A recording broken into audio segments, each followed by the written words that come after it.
Saudara Partai Nasdem dan juga P3 belum menyuarakan dukungan hak angket dugaan kecurangan pemilu 2024 dalam rapat paripurna DPR RI.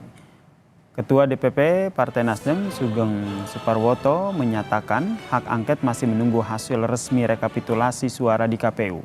Hal yang sama juga disampaikan oleh anggota DPR dari fraksi P3 Ahmad Badawi yang menyebut bahwa P3 juga belum menggelar rapat untuk menentukan sikap terkait dengan hak angket karena beberapa kader masih mengawal suara di daerah.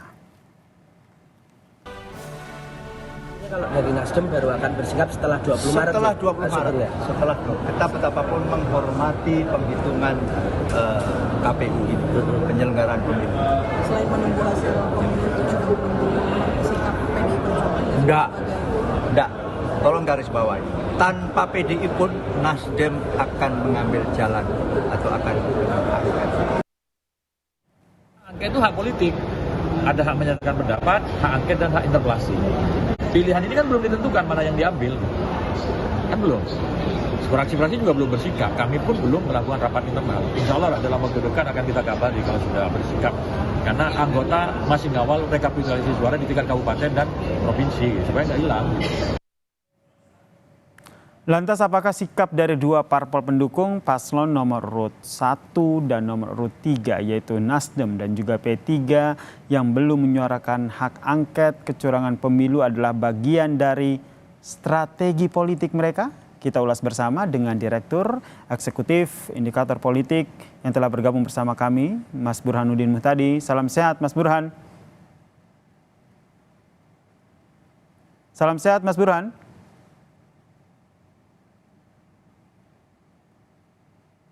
Mas Burhan, ya kami mencoba memperbaiki hubungan komunikasi dengan Mas Burhanuddin Muhtadi selaku Direktur Eksekutif Indikator Politik terkait dengan membahas bagaimana sikap dari dua parpol pendukung paslon nomor urut 1 yaitu P3 dan juga paslon nomor urut 1 yaitu Nasdem dan juga paslon nomor urut 3 yaitu P3. Salam sehat Mas Burhan. Salam sehat Yasir. Nah Mas Burhan, ini seperti apa Anda melihatnya ini? Tadi kalau kita lihat nih ternyata ada Nasdem dan juga P3 yang ternyata belum secara lantang begitu menyampaikan ataupun menyuarakan hak angket mereka terkait dengan dugaan kecurangan pemilu. Ya memang kedua partai ini masih menyisakan tanda tanya apakah keduanya komit untuk melanjutkan agenda politik terkait dengan isu kecurangan di Pilpres dengan menggulirkan angket atau tidak. Nah, alasan yang disampaikan oleh kedua fraksi P3 maupun Nasdem ini itu terkesan alasan yang dicari-cari untuk menunda-nunda atau menyembunyikan agenda di belakang layar yang mereka sedang kerjakan.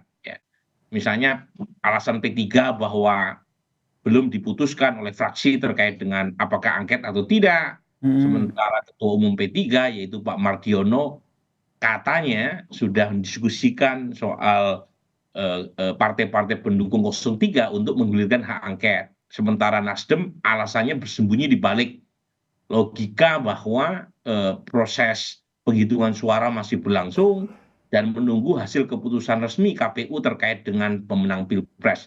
Ini dua alasan yang menurut saya tidak terlalu kuat untuk menunda angket dan lagi-lagi menunjukkan betapa potensi masuk angin di antara partai pendukung paslon 01 dan 03 terkait dengan angket sangatlah besar. Oke, ini apa yang menurut Anda tengah dinanti oleh lobi-lobi politik seperti apa yang nantinya Anda lihat baik dari Nasdem maupun P3? Terutama Nasdem ya, karena Nasdem punya kursi jauh lebih banyak ketimbang P3 dan kita tahu ya sudah ada komunikasi yang sangat intensif bahkan terpotret oleh media pertemuan antara Surya Paloh dan Presiden Jokowi pasca Pilpres. Jadi meskipun keduanya membantah ya pembicaraan berkaitan dengan hak angket, tetapi pertemuan itu sendiri menunjukkan sesuatu ya yaitu Nasdem membuka opsi untuk bergabung dengan pemerintahan pasca Jokowi jika Prabowo Gibran unggul. Anda melihatnya ini ada kaitannya sehingga akhirnya Nasdem hari ini tidak secara lantang begitu, tidak seperti partai yang lain yang menyuarakan hak angket. Sebenarnya Nasdem sudah mengirim sinyal terutama kepada Ibu Mega dan PD Perjuangan untuk menseriusi agenda angket. Dan sinyal itu langsung disampaikan oleh Surya Paloh. Sinyal itu kira-kira kalau PD Perjuangan serius, mbok ya ada omong-omong pembicaraan antara Surya Paloh dengan Ibu Mega.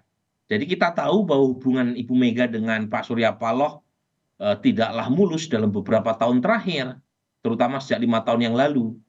Jadi frozen. Nah, hubungan itu yang kemudian mengganggu ya komunikasi politik terkait dengan angket ini. Sementara saat yang sama Presiden Jokowi begitu hangat ya, menyambut Surya Paloh, meskipun Surya Paloh mengusung calon presiden yang kemungkinan besar kalah. Jadi masalah hubungan ini turut mempengaruhi kenapa kemudian Nasdem sepertinya wait and see terkait dengan angket. Karena sampai sekarang sinyalnya untuk bertemu dengan Ibu Mega itu belum juga disambut secara antusias oleh Ibu Mega. Sementara Bang Surya udah terlihat ngebet pengen ketemu Ibu Mega itu.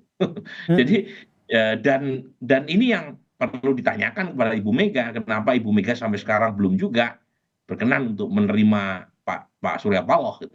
Oke, selain itu menurut Anda apa yang menjadi pertimbangan Partai Nasdem dan juga P3 tentunya sehingga mereka belum menyuarakan hak angket ini? Ya kalau alasan formalnya kan seperti yang disampaikan oleh Nasdem bahwa mereka menunggu hasil final official dari KPU. Tapi lagi-lagi alasan ini kan menurut saya hanya cover. Ya. Oke, jadi menurut Anda ada alasan politis, ada lobby-lobby politik di balik Nasdem dan juga P3 yang belum mau menyuarakan hak angket ini ya. Nantinya condong kemana nih menurut Anda kalau dibaca peta politiknya ke depan?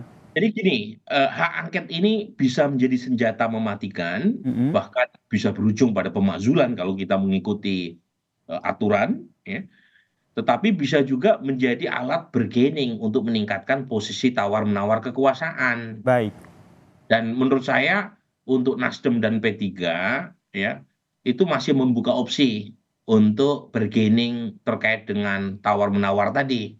Nah, ini sesuatu yang menurut saya sangat biasa dalam politik ya. Ini lagi-lagi ya kalau misalnya terlalu kelihatan terutama oleh basis pendukung Mas Anies yang merasa bahwa Nasdem sepertinya punya agenda sendiri atau basis pendukung Ganjar bahwa P3 punya agenda tersendiri terkait dengan hak angket itu bisa jadi backlash. Baik. Kita nantikan ya. Secara umum memang Nasdem dan P3 ini yang potensial gitu ya. Baik.